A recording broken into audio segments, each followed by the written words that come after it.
আজ আমরা দুইটা অঙ্ক করব খুব সহজে। একটি টেবিল 25% ক্ষতিতে বিক্রয় করা হলো। বিক্রয় মূল্য 350 টাকা বেশি হলে 10% লাভ হতো। টেবিলটির ক্রয় মূল্য কত? আমরা জানি সবসময় ক্রয় মূল্য 100% ধরে নেব। ক্রয় মূল্য 100%, 25% ক্ষতি, তার মানে 25% ক্ষতি হয়েছে, মানে 100 থেকে 25 টাকা বিয়োগ যাবে, তাহলে হবে আমাদের 75%। আর 10% লাভ হয়েছে, তার মানে 100 যোগ 10, তার মানে 110%। এখন বিক্রয় মূল্য যদি 350 টাকা বেশি হতো তাহলে 10% লাভ হতো। মানে এই 75% ক্ষতি আমাদের পোষানোর পরেও যদি আমাদের 350 টাকা বেশি বিক্রি হতো তাহলে আমাদের কত লাভ হতো? 10% লাভ হতো। তার মানে আমাদের ক্ষতিটা উঠে যাওয়ার পরেও আমাদের 10% লাভ হতো যদি আমরা 350 টাকা দ্রব্যটি বিক্রয় করতাম। তার মানে কত হচ্ছে, এই 100 10% থেকে যদি আমি 75% বিয়োগ দিই, যেটা হবে সেইটা সমান হবে আমাদের কত? 350। তাহলে এটা থেকে যদি এটা বিয়োগ দিই তাহলে হবে 110 আর 75 বিয়োগ করলে হবে 5, 8, 9, 10 আর 35, তাহলে আমাদের হবে 35%। তাহলে এই 35% সমান হচ্ছে আমাদের 350। তাহলে 35% সমান 350, তাহলে 1% সমান 350/35। আর যেহেতু আমাদের ক্রয় মূল্য সবসময় 100% হবে, তাহলে ক্রয় মূল্য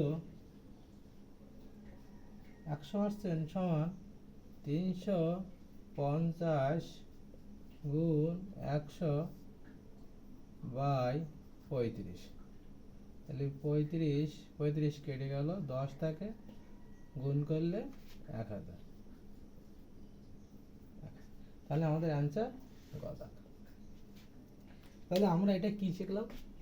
যদি এত % ক্ষতিতে বিক্রয় করা হয়, এত টাকা বেশি হলে এত % লাভ হয়। তার মানে জাস্ট আমরা শর্টকাট একটা নিয়ম বের করলাম যে এই 25% আর এই 10% যদি আমরা যোগ করে যেটা হবে সেইটা সমান হবে আমাদের যত টাকা বেশি বিক্রয় করব।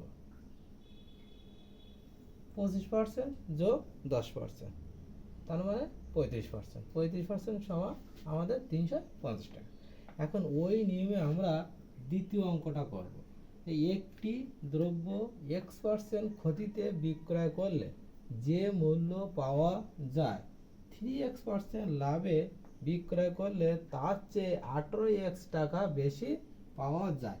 দ্রব্যটির ক্রয় মূল্য কত? একইভাবে আমরা এই ক্রয় মূল্য কত ধরে নেব? 100%। আর আমাদের শর্টকাট টিপস হচ্ছে এই x% যোগ হচ্ছে 3x% সমান কত? 18x। তাহলে x% যোগ 3x% করলে কত হবে?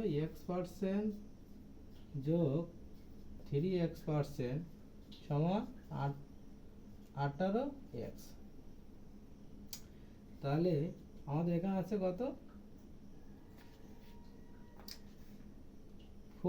3x আর x, তাহলে 4x% সমান 18x।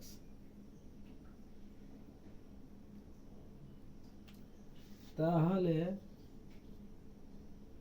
1% সমান 18x/4x। 18x বাই, এখানে ধরতেছে না,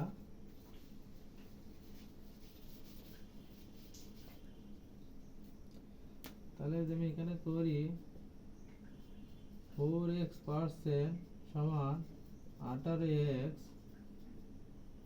তাহলে 1% সমান 18x বাই 4x, আর আমাদের কত 100%, তাই তো?